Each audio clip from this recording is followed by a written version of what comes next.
Hey guys, what's up? It's been a long time. It's been a long time since my last video. The last one I did was basically a goodbye for now, as Justin and I moved out of Arizona, got married in August finally, and we just got back from our biggest adventure yet, slash honeymoon, which was 2 months in Europe. Yes, I know, it's not very common.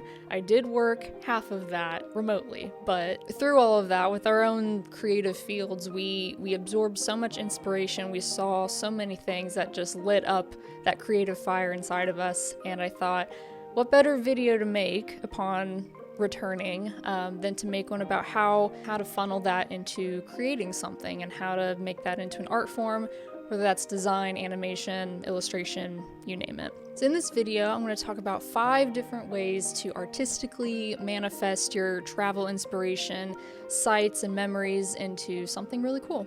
Number 1. Postcards. Postcards are kind of a no-brainer. They're super cheap no matter where you go. They're super easy to collect.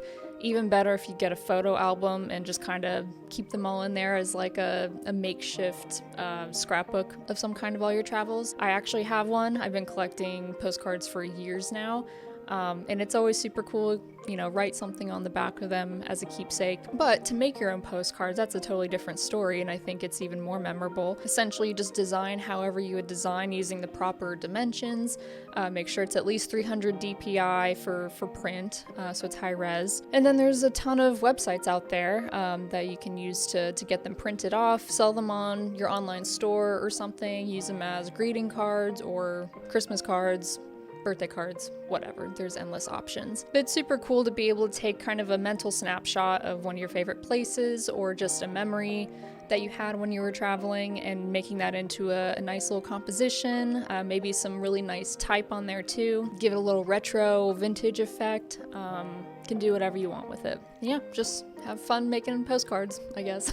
Number 2, fonts. If you train your brain to keep an eye out for it, there's countless type specimens out there in the wild. And making fonts might be super intimidating for someone who's never done it before, or they're not super adept to typography and just letter making or glyph making in general. But really anyone can make a font or a typeface. There's a couple free programs out there that you can use to digitize your font and to make it an actual OTF or TTF file. So when my husband and I went on our big Southwest trip in 2020, we went to Arches National Park. I think immediately when we got back, the first thing I did was make a font called, yep, you guessed it, Arches. It was like the first font I ever made. I think I made it with Font Self, which I think was like an extension or a plugin for Adobe Illustrator. It was super bare bones, nothing crazy. It was just kind of a fun little exploration. And I've tampered with making more fonts since then, and I've actually been using Glyphs app, which is more of a professional industry standard for making typefaces. It's much more precise. Definitely wouldn't recommend it for a first timer, but I think if you get into making typefaces and characters, it's definitely an avenue to go down, and a really good investment for making more fonts. The best thing about creating fonts is that they can actually serve a purpose. You can use them in your own projects,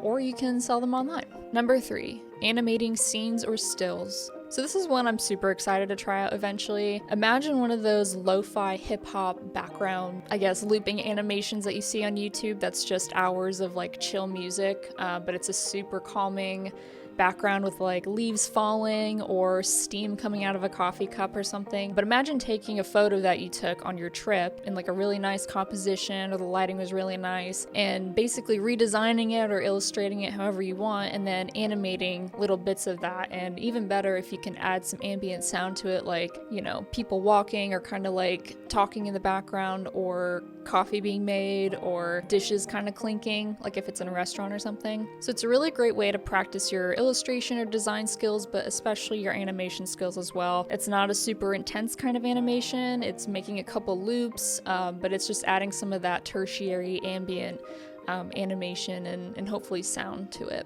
If you found this video useful so far, feel free to like the video, subscribe, all the YouTube-y things, and also drop a comment below if you have any other really good ideas of how to funnel your travel inspiration into something artistic.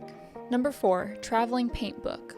So over like the last 2-ish years or so, I've been keeping a really small travel paint book kind of thing, like a sketchbook but for painting, using like a really small gouache set and then like a detachable set of paint brushes that kind of get smaller so they're easy to pack. And I've just been taking that with me wherever we go, but I found that being able to dedicate an hour to a live paint session makes you so much more aware of your surroundings. But as an artist, it makes you more selective about the choices you make when you're painting as well. So stylistically, that can kind of affect things too. But it's really cool over time just to kind of see that as like a travel log, but actually makes you pay more attention to the environment and just what you're actually seeing and taking it all in. And it's more ingrained in your memory that way too. But also as an artist, it helps with your analog skills and using your hands when making art instead of a mouse or a touchpad. So I think being, kind of tapping into the analog skills is super important too. But that's not to say you can't make it digital. Take your iPad or whatever you want and do that digitally as well. Number 5, passport sketchbook. So similar to having a traveling paint book, this is more of a sketchbook, but this time imagine dedicating one full page of that sketchbook just to that destination or moment or city, whatever, or it can be a page in Procreate, and just fill it with things of that area. You can mix it up with mediums, or you can keep it all just one just to stay cohesive. Mix up your color palettes. You can even attach kind of like a little checklist for each page as well of like what you want to make sure that you capture on that trip. So you could do a common animal in that area. If you're people watching, just doing quick live impression sketches of people that are just walking by. Favorite meal on the trip. Doesn't matter. It can be literally anything, but imagine just one full page of that place and being able to kind of flip through all of those. I think it's a pretty cool idea. And again, this can be an analog sketchbook or it can be a digital page in Procreate or your program of choice. So in closing, traveling is super important. Doesn't matter who you are, traveling is super important, but especially as artists, it helps to keep our minds fresh, to keep our observational skills super sharp, and just overall to keep our minds open. When it comes to memories, what better way to capture them than with our eyes and our hands and our amazing talents and skills? Next to nothing, I would say. So as always, I hope this video was helpful. I hope you feel inspired, and I hope that when you go somewhere on a trip next time, you try out one of these travel inspiration ideas as an artist and see what you come back with. As always, thanks again for watching, and I will see you next time.